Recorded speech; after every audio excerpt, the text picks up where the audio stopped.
पाकिस्तान की मिट्टी से मैं पैदा हुआ हूं, उस मिट्टी और उस जमीर ने मुझे इजाजत नहीं दी कि मैं वो उसकी बात मानूं जो पाकिस्तान के मफाद के खिलाफ हो। दुनिया का ताकतवर तरीन सदर मुझे कह रहा है, चेयरमैन नैब को थ्रेट कर रहे हैं। मैं चेयरमैन साहब को नहीं, मैं इस हुकूमत को थ्रेट कर रहा हूँ, इनके मिनिस्टरों को थ्रेट कर रहा हूँ। चेयरमैन नैब की क्या हैसियत है, अच्छा, उसकी क्या मजाल है कि वो मेरे ऊपर केसेस बनवाए या दूसरे केसेस बनवाए। अब नहीं कह रहा मैं, ये मैंने बहुत पहले कही थी कि ये आपसे नहीं पूछेगा कि मुझे क्यों निकाला, ये आपको बताएगा कि मुझे क्यों निकाला, और फिर ये बनी गाला में चुप करके बैठ के हैप्पी बर्थडे टू यू नहीं करेगा।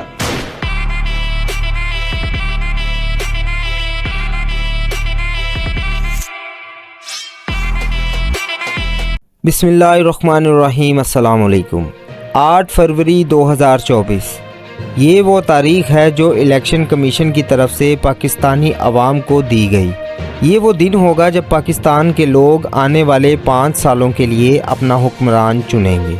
पाकिस्तान के लोग अपना हुक्मरान चुनेंगे, वो भी 5 सालों के लिए।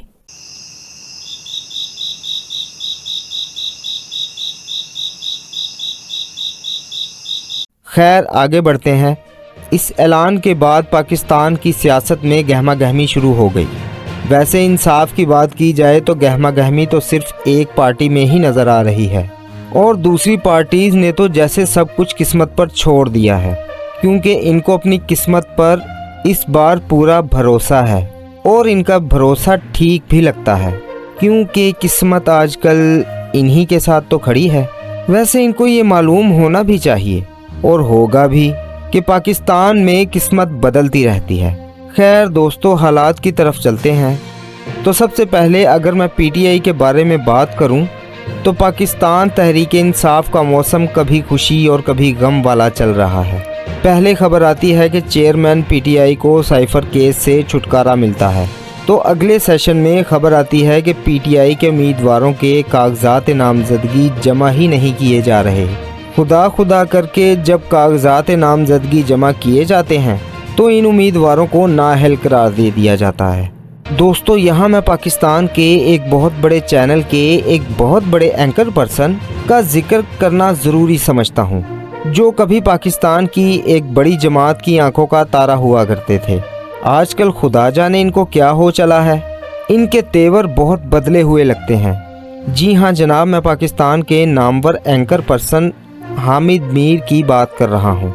कहीं हामिद मीर बलूचिस्तान के हक में खड़े नजर आए तो कहीं पीटीआई के हक में जज्बाती हो गए। हामिद मीर ने एक निजी टीवी चैनल में इंटरव्यू देते हुए कहा कि आजकल जो कुछ हो रहा है इन्होंने अपनी ज़िंदगी में कभी ऐसा होते हुए नहीं देखा।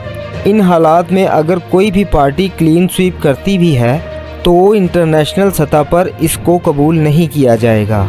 इन्होंने मज़ीद कहा कि इस वक्त पाकिस्तान में नज़रियाती सियासत ख़त्म हो चुकी है। इन हालात में अगर कोई वज़ीर आज़म बन कर बैठ भी जाए तो सब जानते हैं वो वज़ीर आज़म बाइख्तियार नहीं होगा।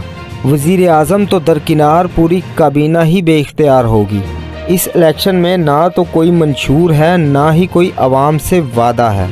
इन्होंने तो फ्रंट फुट पर खेलते हुए ये तक कह दिया कि सब इसको खुश करने में लगे हुए हैं जिन्होंने वज़ीर आज़म बनाना है। अवाम के बारे में कोई नहीं सोच रहा। इन्होंने कहा जो कुछ भी होगा इसके ज़िम्मेदार चीफ जस्टिस भी होंगे, क्योंकि इलेक्शन से पहले जो कुछ हो रहा है इससे इलेक्शन तो हो जाएगा मगर फ्री एंड फेयर नहीं होगा। हामिद मीर का कहना था कि अभी तो पार्टी शुरू हुई है। पीटीआई के उम्मीदवारों के कागजात नामजदगी मुस्तरद होने के बाद इनको कोई हैरानगी नहीं हुई। ये सब वो पहले से एक्सपेक्ट कर रहे थे। पीटीआई को अभी मज़ीद इम्तहानात देने होंगे। और दोस्तों, एक दफ़ा फिर से इमरान रियाज़ ख़ान मंज़र आम पर आए।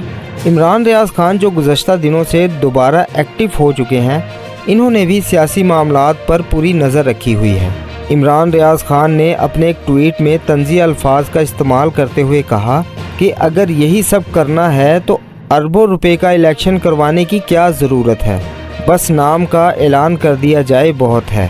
दोस्तों, एक इंटरनेशनल सर्वे के मुताबिक पीटीआई 66% के साथ इस वक्त पाकिस्तान की मकबूल तरीन पार्टी है। आप इस सर्वे से मुत्तफिक हैं या नहीं, कमेंट सेक्शन में अपनी राय का इजहार ज़रूर कीजिएगा। اب تک کے لیے اتنا ہی، ملتے ہیں اپنی اگلی ویڈیو میں، تب تک کے لیے اجازت چاہوں گا۔ اللہ آپ کا حافظ و ناصر۔